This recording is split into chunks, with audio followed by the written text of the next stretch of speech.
নমস্কার, আমি সুবিনয়। গল্প পাঠের আসরে আজ সাহিত্যিক বিভূতিভূষণ বন্দ্যোপাধ্যায়ের লেখা কিন্নর দল গল্পটি পাঠ করে শোনাচ্ছি।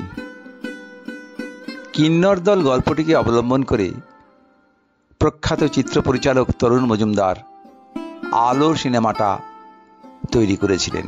আপনারা অনেকেই আলো সিনেমা দেখেছিলেন। সেই আলো সিনেমা লেখক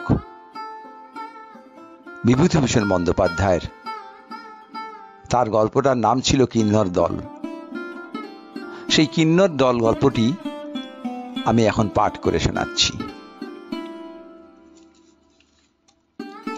পাড়াটায় ৬-৭ ঘর ব্রাহ্মণের বাস মোটে। সকলের অবস্থাই খারাপ। পরস্পরকে ঠকিয়ে পরস্পরের কাছে ধার করে এরা দিন গুজরান করে। অবশ্যই কেউ কাউকে খুব ঠকাতে পারে না, কারণ সবাই বেশ হুঁশিয়ার। গরিব বলেই এরা বেশি কুচুটে ও হিংসুক। কেউ কারো ভালো দেখতে পারে না, বা কেউ কাউকে বিশ্বাসও করে না। পূর্বেই বলেছি, সকলের অবস্থা খারাপ, এবং খানিকটা তার দরুন, খানিকটা অন্য কারণে সকলের চেহারা খারাপ। কিশোরী মেয়েদেরও তেমন লালিত্য নেই মুখে। ছোট ছোট ছেলেরা এমন অপরিষ্কার অপরিচ্ছন্ন থাকে এবং এমন পাকা পাকা কথা বলে যে তাদের আর শিশু বা বালক বলে মনে হয় না। কাব্যে বা উপন্যাসে যে শৈশবকালের কতই প্রশস্তি পাঠ করা যায়, মনে হয় সেসব এদের জন্য নয়। এরা মাতৃগর্ভ থেকে ভূমিষ্ঠ হয়ে একেবারে প্রবীণত্বে পা দিয়েছে। পাড়ায় এক ঘর গৃহস্থ আছে, তারা এখানে থাকে না। তাদের কোঠা বাড়িটা চাবি দেওয়া পড়ে আছে আজ 10-12 বছর। এদের মস্ত বড় সংসার ছিল, এখন প্রায় সবাই মরে হেজে গিয়ে প্রায় 5টি প্রাণীতে দাঁড়িয়েছে। বাড়ির বড় ছেলে পশ্চিমে চাকুরি করে, মেজ ছেলে কলেজে পড়ে কলকাতায়, ছোট ছেলেটি জন্মাবধি কালা ও বোবা, পিসিমার কাছে থেকে মূক ও বধির বিদ্যালয়ে পড়ে। বড় ছেলে বিবাহ করেনি, যদিও তার বয়স 30-32 হয়েছে। সে নাকি বিবাহের বিরোধী। শোনা যাচ্ছে যে এমনিভাবেই জীবন কাটাবে। পাড়ার মধ্যে এরাই শিক্ষিত ও সচ্ছল অবস্থার মানুষ। সেই জন্য এদের কেউ ভালো চোখে দেখে না। মনে মনে সকলেই এদের হিংসে করে, এবং বড় ছেলে যে বিয়ে করবে না বলেছে সে সংবাদে পাড়ার সবাই পরম সন্তুষ্ট। যখন সবাই ছোট ও গরিব, তখন এক ঘর লোক কেন এত বাড়বে? বড় ছেলে বিয়ে করলেই ছেলে মেয়ে হয়ে জাজ্জল্যমান সংসার হবে 2 দিন পরে, সে কেউ সহ্য করতে পারবে না। মেজ ছেলে মোটে কলেজে পড়ছে, এখন সাপ হয় কি ব্যাঙ হয় তার কিছু ঠিক নেই। তার বিষয়ে দুশ্চিন্তার এখনো কারণ ঘটেনি, আর তার বয়সও বেশি নয়। মজুমদার বাড়িতে ভাঙা রোয়াকে দুপুরে পাড়ার মেয়েদের মেয়ে গজালি হয়। তাতে রায়গিন্নি, মুকুজ্জে-গিন্নি, বোস-গিন্নি, চক্রবর্তী-গিন্নি প্রভৃতি তো থাকেনি, পাড়ার অল্প বয়সী বউয়েরা ও মেয়েরাও থাকে। সাধারণত যেসব ধরনের চর্চা এ মজলিসে হয়ে থাকে তা শুনলে নারী জাতি সম্বন্ধে লিখিত নানা সরস প্রশংসাপূর্ণ বর্ণনার সত্যতার সম্বন্ধে ঘোর সন্দেহ যার উপস্থিত না হবে, তিনি নিঃসন্দেহে একজন খুব বড় ধরনের অপটিমিস্ট। আজ দুপুরে যে বৈঠক বসেছি তাতে আলোচিত বিষয়গুলি থেকে মোটামুটি প্রতিদিনের আলোচনার ও বিতর্কের প্রকৃতি অনুমান করা যেতে পারে। বোসগিন্নি বলছিলেন, আর বাপু দিচ্ছি তো রোজই, আমার গাছের কাঁঠাল খেয়েই তো মানুষ। আমাদের যখন কাঁঠাল পাড়ানো হয়, ছেলে মেয়েগুলো হ্যাংলার মতো তলায় দাঁড়িয়ে থাকে। ঘেও কি ভুয়ো 1-8খানা যদি থাকে তা বলি, যা যা নিয়ে যা, তোদের নেই, যা খেগে যা। তা কি পোড়ার মুখে কোনোদিন সুবাক্ষী আছে? ও মা, আজ আমার মেয়ে 2টো লেবু তুলতে গিয়েছে ডোবার ধারের গাছে, তো বলে কিনা রোজ রোজ লেবু তুলতে আসে, যেন সরকারি গাছ পড়ে রয়েছে আর কি। 24 ঝুড়ি কথা শুনিয়ে দিলে মন্টুর মা। আচ্ছা বলো তো, তোমরাই বলো। মন্টুর মা, যাকে উদ্দেশ্য করে কথা বলা হচ্ছিল, তিনি এদের মজলিসে কেবল আজই অনুপস্থিত আছেন, নইলে রোজই এসে থাকেন। তার অনুপস্থিতির সুযোগ গ্রহণ করে সবাই তার চালচলন, ধরন ধারণ, রীতিনীতি নানারূপ সমালোচনা করতে লাগলো। প্রিয় মুখুজ্জের মেয়ে শান্তি 16-17 বছরের কুমারী। তার মায়ের বয়সী মন্টুর মা সম্বন্ধে অমনি বলে বসলো, ও সে কথা আর বলো না খুড়িমা, কি ব্যাপক মেয়ে মানুষ ওই মন্টুর মা। ঢের ঢের মেয়ে মানুষ দেখেছি, অমন লঙ্কা পোড়া ব্যাপক যদি কোথাও দেখে থাকি খুঁড়ে খুঁড়ে নমস্কার। বাবা বাবা। ছোট মেয়ের ওই জ্যাঠামির কথা শুনে তাকে কেউ বকল না বা শাসন করলো না, বরং কথাটা সকলে উপভোগ করলো। তারপর কথাটা স্রোত আরো কতদূর গড়াতো বলা যায় না। এমন সময় রায়বাড়ির বউ হঠাৎ মনে পড়ার ভঙ্গিতে বললেন, হ্যাঁ, একটা মজার কথা শোনোনি বুঝি? শ্রীপতিজি বিয়ে করেছে, বড় ঠাকুরের কাছে চিঠি এসেছে, শ্রীপতির মামা লিখেছে। সকলে সমস্যাটা বলল, শ্রীপতি বিয়ে করেছে? শ্রীপতি বিয়ে করেছে? তারপর সকলেই একসঙ্গে নানা রূপ প্রশ্ন করতে লাগলো, কোথায় কোথায়, কবে চিঠি এলো? তবে যে শুনলাম শ্রীপতি বিয়ে করবে না বলেছে। শ্রীপতি বিয়ের খবরে অনেকেই যেন একটু দমে গেল। খবরটা তেমন শুভ নয়। কারো উন্নতির সংবাদ এদের পক্ষে আনন্দের সঙ্গে গ্রহণ করা অসম্ভব। তাদের যখন উন্নতি হলো না, তখন অপরের উন্নতি হবে কেন? কিন্তু এর পরেই যখন রায়বউ মুখ টিপে হেসে আস্তে আস্তে বললেন, বউটি নাকি বামুনের মেয়ে নয়, তখন সকলে খাড়া হয়ে শটান উঠে বসল। তাদের মনমরা ভাবটা এক মুহূর্তে কেটে গেল। একটা বেশ সরস ও মুখরোচক পরনিন্দা ও ঘোঁটের আভাস এরা পেল রায়বউর চাপা ঠোঁটের হাসি থেকে। শান্তি উৎসুক চোখে চেয়ে হাসি মুখে বললে, ভেতরে তাহলে অনেকখানি কথা আছে বলো? বসগিন্নি বললেন, তাই বলো, নইলে এমনি কোথা কিছু নয়। শ্রীপতি বিয়ে করলে এ কি কখনো হয়? কি জাত মেয়েটা? হিন্দু তো? অর্থাৎ তাহলে রগরটা আরো জমে। রায়বাবু বললেন, হিন্দুই, মেয়েটা বদ্যির বামুন। এদেশে বৈদ্যকে বলে থাকে বদ্যির বামুন। এ অঞ্চলে ত্রিসীমানায় বৈদ্যের বাস না থাকায় বৈদ্য জাতির সমাজতন্ত্র সম্পর্কে এদের ধারণা অত্যন্ত অস্পষ্ট। কারো বিশ্বাস ব্রাহ্মণের পরই বৈদ্যের সামাজিক স্থান, তারা এক প্রকারের নিম্নবর্ণের ব্রাহ্মণ, তার চেয়ে নিচু নয়। আবার কারো বিশ্বাস তাদের স্থান সমাজের নিম্নতর ধাপের দিকে। শান্তি বললে, বউয়ের বয়স কত? ও তা অনেক, শুনছি 24-25।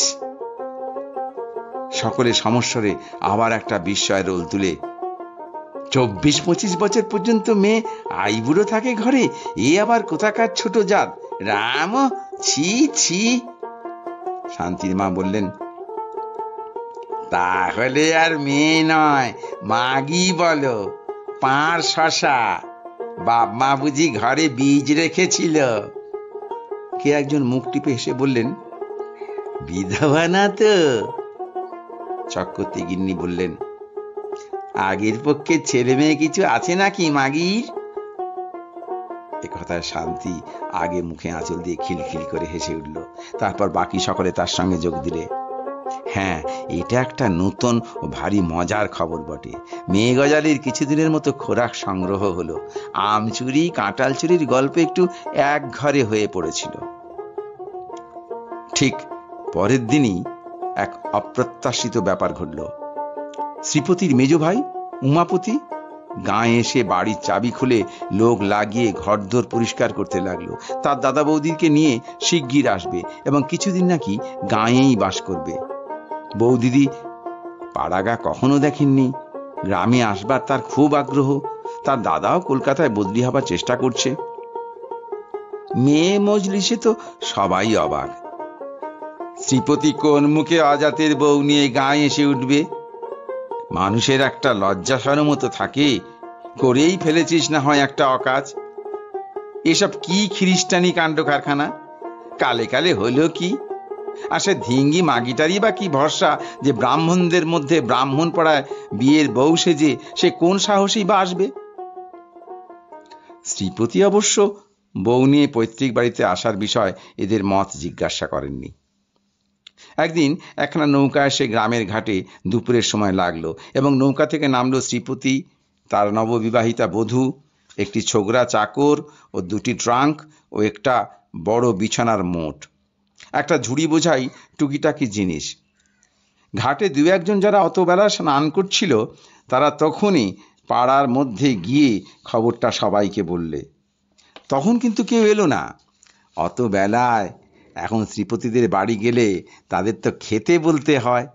অসময়ে এখন এসে তারা রান্নাবান্না চড়িয়ে খাবে, সেটা প্রতিবেশী হয়ে হতে দেওয়া কর্তব্য নয়।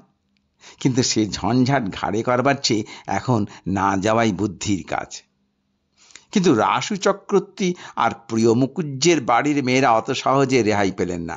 শ্রীপতি নিজে গিয়ে একেবারে অন্তঃপুরের মধ্যে ঢুকে বললে, ও পিসিমা, ও বৌদিদি, আপনারা আপনাদের বউকে হাত ধরে ঘরে না তুললে কে আর তুলবে? আসুন সবাই। বাধ্য হয়ে কাছাকাছি 2-3 বাড়ির মেয়েরা শাঁখ হাতে, জলের ঘটি হাতে নতুন বউকে ঘরে তুলতে এলেন। খানিকটা চক্ষু লজ্জায়, খানিকটা কৌতূহলে, মজা দেখবার প্রবৃত্তি সকলের মধ্যেই আছে। ছোট বড় ছেলে মেয়েরাও এলো অনেকে। শান্তি এলো, কমলা এলো, সরলা এলো। শ্রীপতিদের বাড়ির উঠোনে লিচুতলায় একটা মেয়ে দাঁড়িয়ে রয়েছে। দূর থেকে মেয়েটির ধবধবে ফর্সা গায়ের রং ও পরনের দামি সিল্কে শাড়ি দেখে সকলে অবাক হয়ে গেল। সামনে এসে আরো বিস্মিত হবার কারণ ওদের ঘটল মেয়েটির অনিন্দ সুন্দর মুখশ্রী দেখে। কি ডাগর ডাগর চোখ, কি সুকুমার লাবণ্য সারা অঙ্গে, সর্বোপরি মুখশ্রী, অমন ধরনের মুখ এসব পাড়াগায় কেউ কখনো দেখেনি। সকলে আশা করেছিল গিয়ে দেখবে কালো কালো একটা মোটা মতো মাগি আধ ঘোমটা দিয়ে উঠোনের মাঝখানে দাঁড়িয়ে প্যাট প্যাট করে চেয়ে রয়েছে ওদের দিকে। কিন্তু তার পরিবর্তে দেখলে এক নম্রমুখী সুন্দরী তরুণী মূর্তি। মুখখানি এত সুকুমার যে মনে হয় 16-17 বছরের বালিকা। বিকেলে ওপাড়ার নিতাই মুকুজ্জের বউ ঘাটের পথে চক্রবর্তী গিন্নিকে জিজ্ঞাসা করলেন, কি দিদি, শ্রীপতির বউ দেখলে নাকি? দেখতে কেমন? চক্রবর্তী গিন্নি বললেন, না, দেখতে বেশ ভালোই। চক্রবর্তী গিন্নির সঙ্গে শান্তি ছিল। সে হাজার হোক ছেলে মানুষ, ভালো লাগলে পরের প্রশংসার বেলায় সে এখনো কার্পণ্য করতে শেখেননি। সে উচ্ছ্বসিত সুরে বলিল, চমৎকার, খুড়িমা একবার গিয়ে দেখে আসবেন, সত্যি অদ্ভুত ধরনের ভালো। নিতাই মুকুজ্জের বউ পরের এতখানি প্রশংসা শুনতে অভ্যস্ত ছিলেন না। বুঝতে পারলেন না শান্তি কথাটা ব্যঙ্গের সুরে বলছে না সত্যিই বলছে। বললেন, কি রকম ভালো? এবার চক্রবর্তী গিন্নি নিজেই বললেন, না, বউ যা ভেবেছিলাম তা নয়, বউটি সত্যি দেখতে ভালো। আর কেনই বা হবে না বলো? শহরের মেয়ে, দিনরাত সাবান ঘষছে, পাউডার ঘষছে। তোমার আমার মতো রাঁধতে হতো, বাসন মাজতে হতো, তো দেখতাম চেহারার কত জুলুস বজায় রাখে। এই বয়সে তো দূরের কথা, তার বিগত যৌবন নিয়েও অজস্র পাউডার সাবান ঘষলেও যে কখনো তিনি শ্রীপতির বউয়ের মতো দাঁড়াতে পারতেন না। চক্রবর্তী গিন্নির সম্বন্ধে শান্তির কথা মনে হলো, কিন্তু চুপ করে রইল সে। বিকেলে এ পাড়ার ও পাড়ার মেয়েরা দলে দলে বউ দেখতে এলো। অনেকেই বললে এমন রূপসী মেয়ে তারা কখনো দেখেনি। কেবল হরিচরণ রায় স্ত্রী বললেন, 8 বছরে তারকেশ্বরে যাবার সময় ব্যান্ডেল স্টেশনে আমার একটা বউ দেখেছিলাম, সেটি এর চেয়েও সুন্দরী। মেয়ে মজলিসে পরদিন আলোচনার একমাত্র বিষয় দাঁড়ালো শ্রীপতির বউ। দেখা গেল তার রূপ সম্বন্ধে 2 মত নেই সভ্যদের মধ্যে, কিন্তু তার চরিত্র সম্বন্ধে নানা রকম মন্তব্য অবাধে চলছে। ধরন ধারণ যেন কেমন কেমন, অত সাজগোজ কেন রে বাপু? ভালো ঘরের মেয়ে নয়, দেখলেই বোঝা যায়। বাসন মাজতে হলে ও হাত আর বেশি দিন অত সাদা থাকবে না, নরমও থাকবে না, ঠালা বুঝবেন পাড়াগায়ের। গলায় নেকলেস ঝুলুতে আমরাও জানি। বেশ একটু ঠেকারি, পাড়াগায়ের মাটিতে যেন গুমড়ে পা পড়ছে না, এমনি ভাব। বামুনের ঘরে বিয়ে হয়েছে, ভাবছে যেন কি। তা তো হবেই, বদ্যির বামুনের মেয়ে বামুনের ঘরে এসেছে, ওর 7 পুরুষের সৌভাগ্যী না? নববধূর সপক্ষে বললে কেবল শান্তি ও কমলা। শান্তি ঝাঁঝের সঙ্গে বললে, তোমরা কারো ভালো দেখতে পারো না বাপু। কেন ওসব বলবে একজন ভদ্র ঘরের মেয়ের সম্বন্ধে? কাল বিকেলে আমি গিয়ে কতক্ষণ ছিলাম নতুন বউয়ের কাছে, কোনো ঠেকার নেই, অঙ্কার নেই, চমৎকার মেয়ে। এখানে অঙ্কার মানে অহংকার। কমলা বললে, আমাদের উঠতে দেয় না কিছুতেই, কত গল্প করলে, খাবার খেতে দিলে, চা করলে, আর খুব সাজগোজ কি করে, সাদা সিধে শাড়ি সেমিজ পরে তো ছিল, তবে খুব ফর্সা, কাপড় চোপড় ময়লা একেবারে দু চোখে দেখতে পারে না। শান্তি বললে, ঘরগুলো এরই মধ্যে কি চমৎকার সাজিয়েছে, আয়না, পিকচার, দোপাটি ফুল তোড়া বেঁধে ফুলদানিতে রেখে দিয়েছে। শ্রীপতিদার বাপের জন্মে কখনো অমন সাজানো ঘরদোর বাস করেনি, ভারী ফিটফাট গোছালো বউটি। দিন 2 পরে ডোবার ঘাটে নববধূকে একরাশ বাসন নিয়ে নামতে দেখে সকলে অবাক হয়ে গেল। চারদিকে বনে ঘেরা ঝুপসি আর অন্ধকার ডোবাটা যেন মেয়েটির স্নিগ্ধ রূপের প্রভায় এক মুহূর্তে আলো হয়ে ওঠে। যারা যখন ডোবার অন্যান্য ঘাটে ছিল সবাই মনে মনে স্বীকার করলো এ কথা। দৃশ্যটাও যেন অভিনব ঠেকলো সকলের কাছে। এমন একটা পচা ইঁদুর জঙ্গলে ভরা পাড়াগায়ে ডোবার ঘাটে সাধারণত কালো কালো আধময়লা শাড়ি পরা স্ত্রীহীনা ঝি বউ বা স্ত্রীকোলাত্তীর্ণা পৌঢ়া বিধবাদের গামছা পরিহিতা মূর্তি দেখা যায় বা দেখার আশা করা যায়। সেখানে এমন একটি আধুনিক ছাদে খোঁপা বাঁধা ফর্সা শাড়ি ব্লাউজ পরা রূপকথা রাজকুমারীর মতো রূপসী নবযৌবনা বধূ সজনেতলার ঘাটে বসে ছাই নিয়ে নিটোল সুগৌর হাতে বাসন মাজছে। এই দৃশ্যটা খাপ খায় না, সকলের কাছেই এটা খাপ ছাড়া বলে মনে হলো। পৌররাও ভেবে দেখলেন গত 30-32 বছরের মধ্যে এমন ঘটনা ঘটেনি এই ক্ষুদ্র ডোবার ইতিহাসে। রায়পাড়ার একটি পৌরা বললেন, আহা, বউ তো নয়, যেন পির্তি মেয়ে, কিন্তু অত রূপ নিয়ে কি এই ডোবায় নেমে বাসন মাজতে আছে? না, ও হাতে কখনো ছাই দিয়ে বাসন মাজতে হয়, হাত দেখেই বুঝছি। তারপর থেকে দেখা গেল ঘর সংসারে যা কিছু কাজ শ্রীপতির বউ সব নিজের হাতে করছে। ইতিমধ্যে শ্রীপতির কলকাতায় বদলি হওয়ার খবর আসতে সে চলে গেল বাড়ি থেকে। পাড়ার মেয়েদের মধ্যে শান্তি ও কমলা শ্রীপতির বউয়ের বড় ন্যাওটা হয়ে পড়ল। সকাল নেই, বিকেল নেই, সবসময় দেখা যায় শান্তি ও কমলা বসে আছে ওখানে। পাড়া গায়ের গরিব ঘরের মেয়ে, অমন আদর করে কেউ কখনো রোজ রোজ ওদের লুচি হালুয়া খেতে দেয়নি। একদিন কমলা বললে, বৌদিদি, তোমার ঘরে কাপড় মোড়া ওটা কি? শ্রীপতির বউ বললে, ওটা এসরাজ। বাজাতে জানো বৌদি?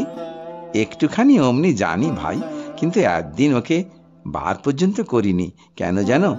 গায়ে ঘরে কে কি হয়তো মনে করবে।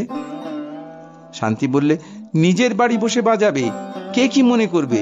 একটু বাজিয়ে শোনাও না বৌদি। একটু পরে রায়গিন্নি ঘাটে যাবার পথে শুনতে পেলেন শ্রীপতির বাড়ির মধ্যে কে বেহালা নাকি বাজাচ্ছে চমৎকার মিষ্টি, কোনো ভিখিরি গান কাজছে বুঝি। দাঁড়িয়ে দাঁড়িয়ে খানিকক্ষণ শুনে তিনি ঘাটে চলে গেলেন। ঘাটে গিয়ে তিনি মজুমদার বউকে বললেন কথাটা। ওই শ্রীপতির বাড়িতে কে একজন বৈষ্ণব এসে বেহালা বাজাচ্ছে শুনে এলাম। কি চমৎকার বাজাচ্ছে দিদি, দুদণ্ড দাঁড়িয়ে শুনতে ইচ্ছে করে। দুপুরের মেয়ে মজলিসে শান্তির মা বললেন, শ্রীপতির বউ চমৎকার বাজাতে পারে, এজরাজ নাকি বলে, একরকম বেহালার মতো, শান্তিদের ওবেলা শুনিয়েছিল।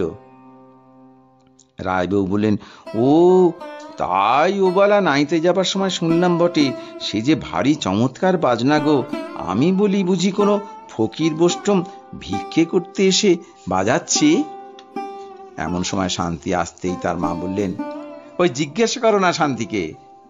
শান্তি বললে, উহ, সে আর তোমায় কি বলবো খুড়িমা, বৌদিদি যা বাজালে অমন কখনো শুনিনি।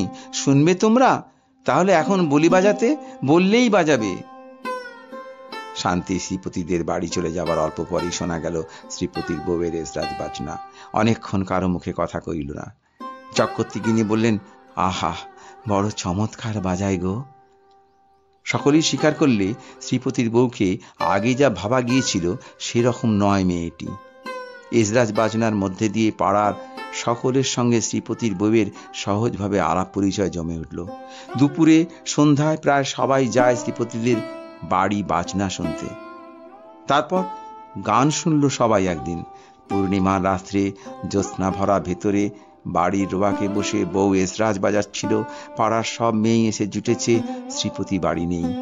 কমলা বললে, আজ বৌদি একটা গান গাইতেই হবে, তুমি গাইতে জানো। ঠিক ঠিক, তুমি শোনাও আজকে। বউটি এসে বললে, কে বলেছে ঠাকুরজি যে আমি গাইতে জানি? না না, ওসব রাখো, গাও একটা। সকলেই অনুরোধ করলে, বললে, গাও বৌমা, এ পাড়ায় মানুষ নেই, আস্তে আস্তে গাও, কেউ শুনবে না। শ্রীপতির বউ একখানা মীরার ভজন গাইলে। গায়িকার চোখে মুখে কি ভক্তিপূর্ণ তন্ময়তার শোভা ফুটে উঠল।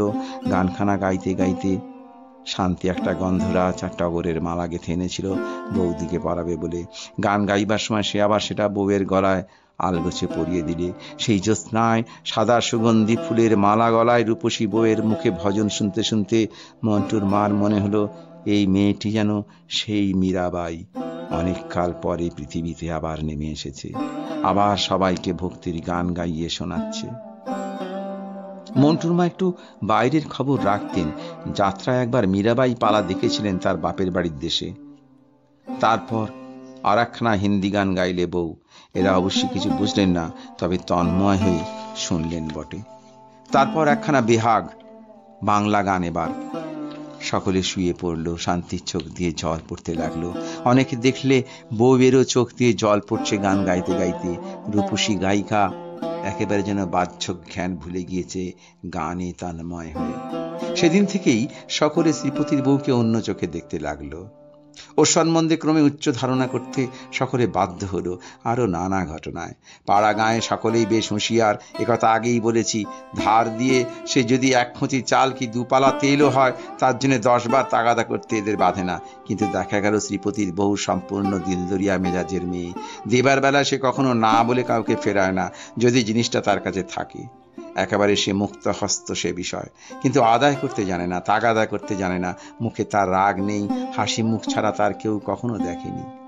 শ্রীপতির বউয়ের আপন পর জ্ঞান নেই, এটাও সবাই দেখলে।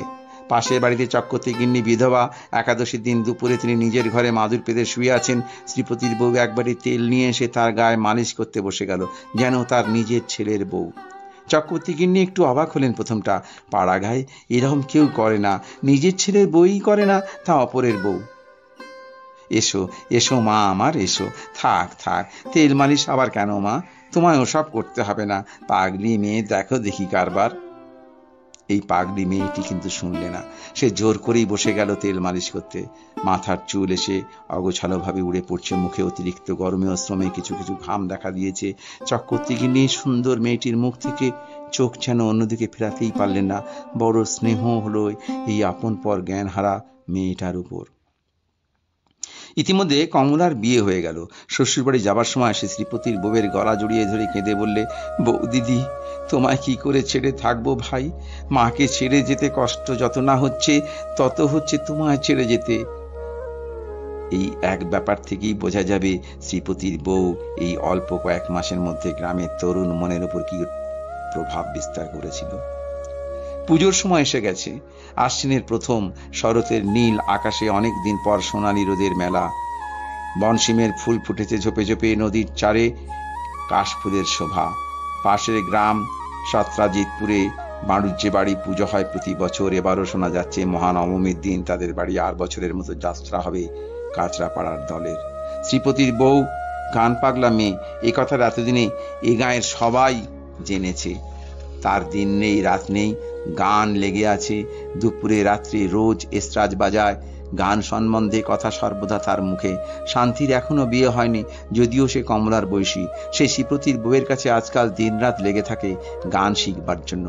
একদিন শ্রীপতির বউ তাকে বললে, ভাই শান্তি, এক কাজ করবি? সত্রাজিৎপুরে তো যাত্রা হবে বলে সবাই নেচেছে, আমাদের পাড়ার মেয়েরা তো আর দেখতে পাবে না। তারা কি আর অপর গায়ে যাবে যাত্রা শুনতে? অথচ এরা কখনো কিছু শোনে না। আহা, এদের জন্য যদি আমরা আমাদের পাড়াতে থিয়েটার করি। শান্তি অবাক। থিয়েটার? তাদের এই গায়ে?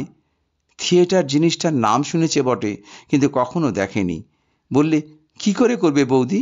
কি যে বলো তুমি, তুমি একটা পাগল। শ্রীপতির বউ হেসে বললে, সেসব বন্দোবস্ত আমি করব এখন, তোকে ভেবে মরতে হবে না, দেখ না কি করি।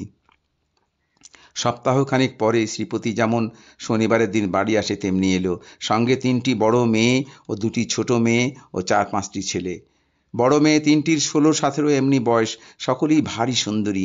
ছোট মেয়ে 2টির মধ্যে যেটির বয়স বছর 13, সেটি তত সুবিধের নয়, কিন্তু যেটির বয়স আন্দাজ 10, তাকে দেখে রক্ত মাংসের জীব বলে মনেই হয় না, মনে হয় যেন মোমের পুতুল।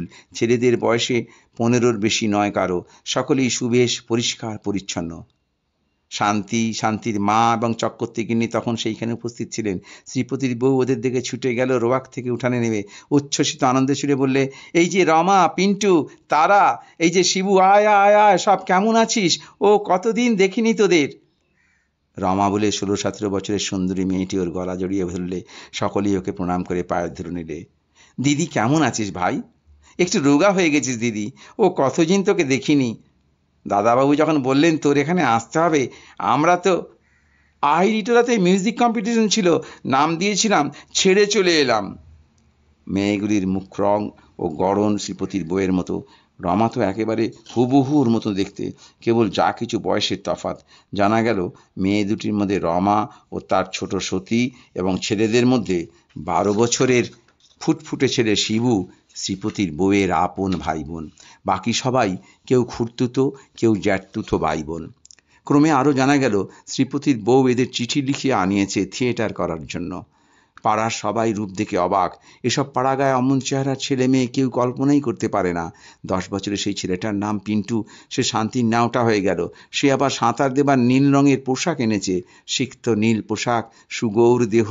যখন সে নদীর ঘাটে স্নান করে উঠে দাঁড়ায়, তখন ঘাটশুদ্ধ মেয়েরা, বোসগিন্নি, মন্টুর মা, মজুমদার গিন্নি ওর দিকে হাঁ করে চেয়ে থাকেন।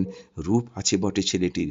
শান্তি দস্তুর মতো গর্ব অনুভব করে যখন পিন্টু অনুযোগ করে বলে, আহ শান্তিদি, আসুন না উঠে, ভিজে কাপড়ে কতক্ষণ দাঁড়িয়ে থাকবো, আসুন বাড়ি যাই। পুজো এসে পড়ল। এই গায়ে কোনো উৎসব নেই পুজোয়। গরিবদের গায়ে পুজো কে করবে? দূর থেকে সত্রাজিৎপুরের বাণিজ্য বাড়ির ঢাক শুনে এই গায়ের মেয়েরা সন্তুষ্ট হয়।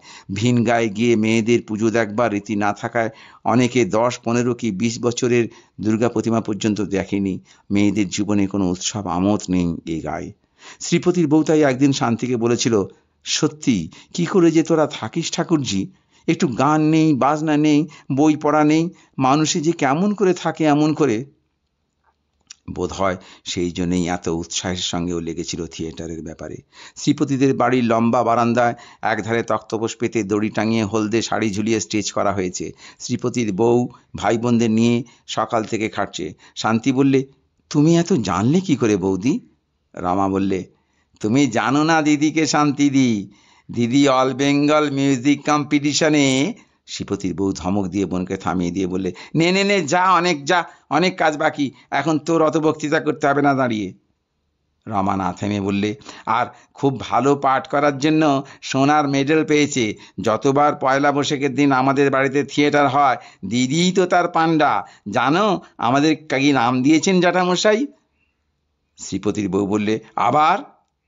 রমা হেসে থেমে গেল। মহা অষ্টমীর দিন আজ। শুধু মেয়েদের আর ছোট ছোট ছেলে মেয়েদের দিয়ে থিয়েটার দেখবে শুধু মেয়েরাই। সমস্ত পাড়া কুড়িয়ে সব মেয়ে এসে জুটেছে থিয়েটার দেখতে। ছোট্ট নাটকটি শ্রীপতির বউয়ের জ্যাঠামশাইরই নাকি লেখা। রাজকুমারকে ভালোবেসেছিল তারই প্রাসাদের একজন পরিচারিকার মেয়ে। ছেলেবেলায় দুজনে খেলা করেছে, বড় হয়ে দিগ্বিজয়ে বেরুলেন রাজপুত্র। অন্য দেশে রাজকুমারী ভদ্রাকে বিবাহ করে ফিরলেন। পরিচারিকার মেয়ে অনুরাধা তখন নবযৌবনা কিশোরী, বিকশিত মল্লিকা পুষ্পের মতো শুভ্র পবিত্র। খুব ভালো নাচতে গাইতে শিখেছিল সে ইতিমধ্যে। রাজধানীর সবাই তাকে চেনে জানে, নৃত্যের এমন রূপ দিতে কেউ পারে না। এদিকে ভদ্রাকে রাজ্যে এনে রাজকুমার এক উৎসব করলেন। সে সবাই অনুরাধাকে নাচতে গাইতে বলতে হলো রাজপুত্রের সামনে। ভাড়া করা নর্তকী হিসাবে তার বুক ফেটে যাচ্ছে, অথচ সে একটা কথাও বললে না। নৃত্যের মধ্য দিয়ে, সঙ্গীতের মধ্য দিয়ে জীবনের ব্যর্থ প্রেমের বেদনা সে নিবেদন করলে প্রিয়ের উদ্দেশ্যে। তারপর কাউকে কিছু না বলে দেশ ছেড়ে পরদিন একা কোথায় নিরুদ্দেশ হয়ে গেল। শ্রীপতির বউ অনুরাধা, রামা, ভদ্রা ওর অন্য সব ভাই বোনেরাও অভিনয় করলে শ্রীপতির বউ বেশভূষায়, রূপে, গলে দোদুল্যমান জয়পুরের মালায় যেন প্রাচীন যুগের রূপকথার রাজকুমারী। রমাও তাই। গানে গানে অনুরাধা তো স্টেজ ভরিয়ে দিলে। আর কি অপূর্ব নৃত্যভঙ্গি! সতী, রমা, পিন্টুও কি চমৎকার অভিনয় করলে, আর কি চমৎকার মানিয়েছে ওদের। তারপর বহু কাল পরে পথের ধারে মুমূর্ষু অনুরাধার সঙ্গে রাজপুত্রের দেখা। সে বড় মর্মস্পর্শী করুণ দৃশ্য। অনুরাধার গানের করুণ সুরপুঞ্জে ঘরের বাতাস ভরে গেল। চারিদিকে শুধু শোনা যাচ্ছিল কান্নার শব্দ। শান্তি তো ফুলে ফুলে কেঁদে সারা। অভিনয় শেষ হলো তখন রাত প্রায় 11টা। গ্রামের মেয়েরা কেউ বাড়ি চলে গেল না। তারা শ্রীপতির বউকে ও রমাকে অভিনয়ের পর আবার দেখতে চায়। শ্রীপতির বউ ও তার ভাই বোনদের রান্নাঘরে নিয়ে গিয়ে চক্রবর্তী গিন্নি ও শান্তির মা ও মন্টুর মা খেতে বসিয়ে দিলেন। আর ওদের চারিধার দিয়ে পাড়ার যত মেয়ে। ও পাড়া রাম গাঙ্গুলির বউ বললেন, বৌমা যে আমাদের এমন, তা তো জানি নে। ও মা, এমন জীবনেতে কখনো দেখিনি। মন্টুর মা বললেন, আর ভাই বোনগুলিও কি সব হীরের টুকরো, কেমন সব চেহারা, তেমনি গান। শান্তি তো তার বৌদিদির পিছু পিছু ঘুরছে। তার চোখ থেকে অভিনয়ের ঘোর এখনো কাটেনি। সেই জয়পুরের মালাটি বৌদিদির গলা থেকে সে এখনো খুলতে দেয়নি। ওর দিকে থেকে অন্যদিকে সে চোখ ফেরাতে পারছে না যেন। চক্রবর্তী গিন্নি বললেন, আর কি গলা আমাদের বৌমা আর আমার। পিন্টু অতটুকু ছেড়ে কি চমৎকার করলে। শান্তির মা বললেন, পিন্টু খাচ্ছে না, দেখো সেজ বউ, আর একটু দুধ দিয়ে ভাত কাটা মেখে নাও বাবা, চেঁচিয়ে তো খিদে পেয়ে গিয়েছে। কি চমৎকার মানিয়েছে পিন্টুকে না সেজ বউ, একে ফুটফুটে সুন্দর ছেলে। শ্রীপতির বউ হাজার হোক ছেলে মানুষ, সকলের প্রশংসায় সে এমন খুশি হয়ে উঠল যে খাওয়াই হলো না তার। সলজ্জ হেসে বললে, জ্যাঠামশাই আমাদের বলেন কিন্নর দল, এখন ওই নামে আমাদের। রমা হেসে ঘাট দিয়ে বললে, নিজে যে বললে দিদি, আমি বলতে যাচ্ছিলাম, আমায় তবে ধমক দিয়ে এলে কেন? তারা বললে, নামটি বেশ, কিন্নর দল, কিন্নর দল। আমাদের শ্যামবাজারের পাড়ায় কিন্নর দল বললে সবাই চিনবে। রমা বললে কৃত্রিম গর্বের সঙ্গে, প্রায় এক ডাকে চেনে। তারপর এই রূপবান বালক বালিকার দল সকলে একযোগে হঠাৎ খিলখিল করে মিষ্টি হাসি এসে উঠল। সতী হাসতে হাসতে বলল, বেশ নামটি না, কিন্নর দল, কিন্নর দল, তাই না? এমন একদল সুশ্রী চেহারা ছেলে মেয়ে, তার উপর তাদের এমন অভিনয় করার ক্ষমতা, এমন গানের গলা, এমন হাসি খুশি মিষ্টি স্বভাব সকলেরই মনোহরণ করবে, তার আশ্চর্য কি?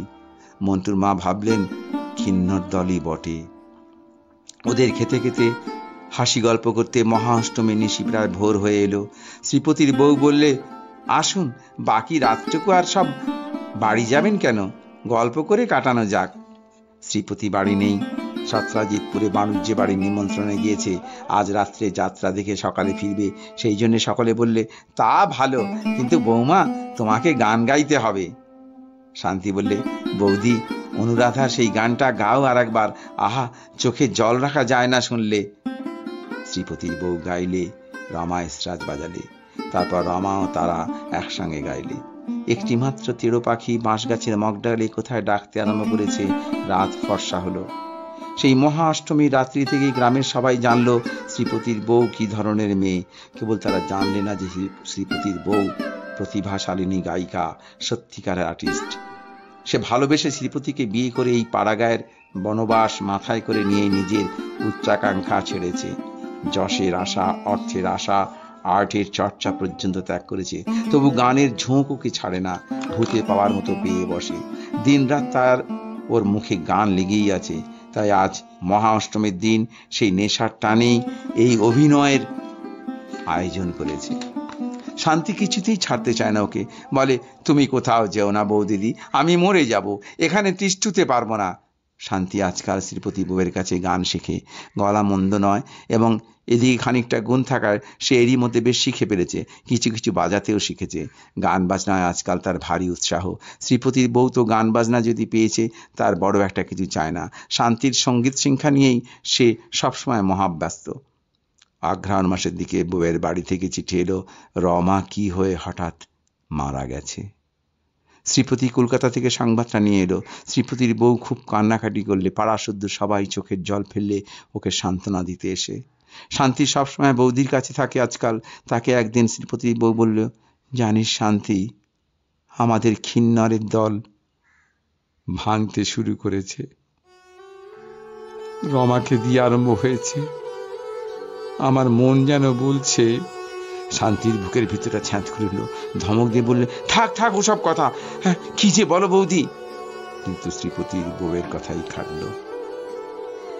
সে ঠিকই বলেছিল, শান্তি ঠাকুরজি, কিন্নরের দলে ভাঙন ধরেছে। রমার পরে ফাল্গুন মাসের দিকে গেল পিন্টু বসন্ত রোগে। তার আগেই শ্রীপতির বউ মাঘ মাসে বাপের বাড়ি গিয়েছিল। শ্রাবণ মাসের প্রথমে প্রসব করতে গিয়ে সেও মারা গেল। এ সংবাদ গ্রামে যখন এলো, শান্তি তখন সেখানে ছিল না। সেই বৈশাখ মাসে তার বিবাহ হওয়াতে সে তখন ছিল মেটিরি বানপুর, ওর শ্বশুর বাড়িতে। গ্রামের অন্য সবাই শুনলে অনাত্মীয়ের মৃত্যুতে খাঁটি অকৃত্রিম শোক এরকম এর আগে কখনো এ গায়ে করতে দেখা যায়নি। রায় গিন্নি, চক্রবর্তী গিন্নি, শান্তির মা, মন্টুর মা কেঁদে ভাসিয়ে দিলেন। মেয়েটি কোথা থেকে দুদিনের জন্য এসে তার গানের সুরের প্রভাবে সকলের অকরুণ কুটিল ভাবে পরিবর্তন এনে দিয়েছিল। সে পরিবর্তন যে কতখানি এই সময়ে গায়ের মেয়েদের দেখলে বোঝা যেত। ওদের চক্রবর্তী বাড়ির দুপুরবেলায় স্নানের ঘাটে শ্রীপতির বউয়ের কথা ছাড়া অন্য কথা ছিল না। চক্রবর্তী গিন্নি শোক পেয়েছিলেন সকলের চেয়ে বেশি। শ্রীপতির বউয়ের কথা উঠলেই তিনি চোখের জল সামলাতে পারতেন না। বলতেন, দুদিনের জন্য এসে মা আমার কি মায়াই দেখিয়ে গেল। আমার পেটের মেয়ে অমন কখনো করেনি। আহা, আমার পোড়া কপাল, সে কখনোই কপালে টেকে। মন্টুর মা বলতেন, সে কি আর মানুষ, দেবী অংশে ওসব মানুষ জন্মায়। নিজের মুখে বলতো হেসে হেসে, আমরা কিন্নরের দল খুড়িমা, শাপভ্রষ্ট কিন্নরই তো ছিল। যেমন রূপ তেমনি স্বভাব তেমনি গান, ও কি আর মানুষ মা। কথা বলতে বলতে মন্টুর মার চোখ দিয়ে ঝরঝর করে জল পড়তো। এসবের মধ্যে কেবল কথা বলতো না শান্তি। তার বিবাহিত জীবন খুব সুখের হয়নি। ভেবেছিল বাপের বাড়ি এসে বৌদিদির সঙ্গে অনেকগুলো কথা বলবে, জ্বালা জুড়বে। পুজোর পরে কার্তিক মাসের প্রথমে বাপের বাড়ি এসে সে সব শুনেছিল। বৌদিদি যে তার জীবন থেকে কতখানি হরণ করে নিয়ে গিয়েছে তা এরা কেউ জানে না। মুখে সেসব পাঁচজনের সামনে ভ্যাজ ভ্যাজ করে বলি লাভ কি বুঝবে লোকে। বছর দুই পরে একদিনের কথা, গায়ের মধ্যে শ্রীপতির বউয়ের কথা অনেকটা চাপা পড়ে গিয়েছে। শ্রীপতিও অনেকদিন পর আবার গ্রামের বাড়িতে যাওয়া আসা করছে, শনিবারে কিংবা ছুটি ছাটাতে। শ্রীপতিদের বাড়ি থেকে শান্তিদের বাড়ি বেশি দূর নয়, দুখানা বাড়ির পরেই। শান্তি তখন এখানে ছিল। অনেক রাত্রে সে শুনলে শ্রীপতি দাদাদের বাড়িতে কে গান গাইছে। ঘুমের মধ্যে গানের সুর কানে যেতেই সে ধর্মন করে বিছানার উপর উঠে বসলো। এ কার গলা? ওর গা শিউরে উঠল। ঘুমের ঘোর এক মুহূর্তে ছুটে গেল। কখন সে ভুলবে জীবনে গান, এ গলা? সেই প্রথম পরিচয়ের দিনে ওদের রোয়াকে জ্যোৎস্না রাত্রে বসে এই গানখানাই তো বৌদিদি প্রথম গেয়েছিল। সেই অপূর্ব করুণ সুর, গানের সুরের প্রতি মোচরে যেন একটি বিষণ্ণ আকাঙ্ক্ষার প্রাণ ঢালা আত্মনিবেদন। এ কি আর কারো গলার? ওর কুমারী জীবনের আনন্দ ভরা দিনগুলির কত অবসর প্রহর যে কণ্ঠের সুরে মধুময়। ও পাগলের মতো ছুটে ঘরের বাইরে এসে দাঁড়ালো। রাত অনেক। কৃষ্ণা তৃতীয়ার চাঁদ মাথার উপর পৌঁছেছে। ফুটফুটে শরতের জ্যোৎস্নায় বাঁশ বনের তলা পর্যন্ত আলো হয়ে ফুটেছে, ঠিক যেন 3 বছর আগেকার সেই মহা অষ্টমী রাত্রির মতো। শান্তির মা ইতিমধ্যে জেগে উঠে বললেন, ও কি গান করছে রে শান্তি? তারপর তিনিও তাড়াতাড়ি বাইরে এলেন। শ্রীপতিদের বাড়িতে কেউ থাকে না, গান গাইবে কে? ওদিকে মন্টুর মা, মণি, বাদল সবাই জেগেছে। দেখা গেল প্রথমটা এরা সবাই ভয়ে বিস্ময়ে কাঠ হয়ে গেছিল। পরে ব্যাপারটা বোঝা গেল। শ্রীপতি কখন রাতের ট্রেনে বাড়ি এসেছিল কেউ লক্ষ্য করেনি। সে কলের গান বাজাচ্ছে। ওদের সাড়া পেয়ে সে বাইরে এসে বললে, আমার এক বন্ধুর কাছ থেকে আজ চেয়ে আনলুম ওর গানখানা। মরবার কমাস আগে রেকর্ডে গিয়েছিল। সবাই খানিকক্ষণ চুপ করে দাঁড়িয়ে রইল। শান্তি প্রথমে সে নীরবতা ভঙ্গ করে আস্তে আস্তে বলল, ছিরুদা, রেকর্ডখানা আর একবার দেবে? পরক্ষণ একটি অতি সুপরিচিত, পরম প্রিয়, সুললিত কণ্ঠের দরদ ভরা সুরপুঞ্জে পাড়ার আকাশ বাতাস স্তব্ধ জ্যোৎস্না রাত্রিটা ছেয়ে গেল। মানুষের মনের কি ভুলই যে হয়! অল্পক্ষণের জন্যে শান্তির মনে হলো তার কুমারী জীবনের সুখের দিনগুলি আবার ফিরে এসেছে, যেন বৌদিদি মরেনি, কিন্নরের দল ভেঙে যায়নি, সব বজায় আছে। এই তো সামনে আসছে পুজো, আবার মহাষ্টমীতে তাদের থিয়েটার হবে, বৌদিদি গান গাইবে, গান থামিয়ে ওর দিকে চেয়ে হাসি মুখে বলবে, কেমন শান্তি ঠাকুরজি, কেমন লাগলো? নমস্কার। কিন্নর দলপতি এখানে শেষ হলো। কেমন লেগেছে আপনাদের জানাবেন।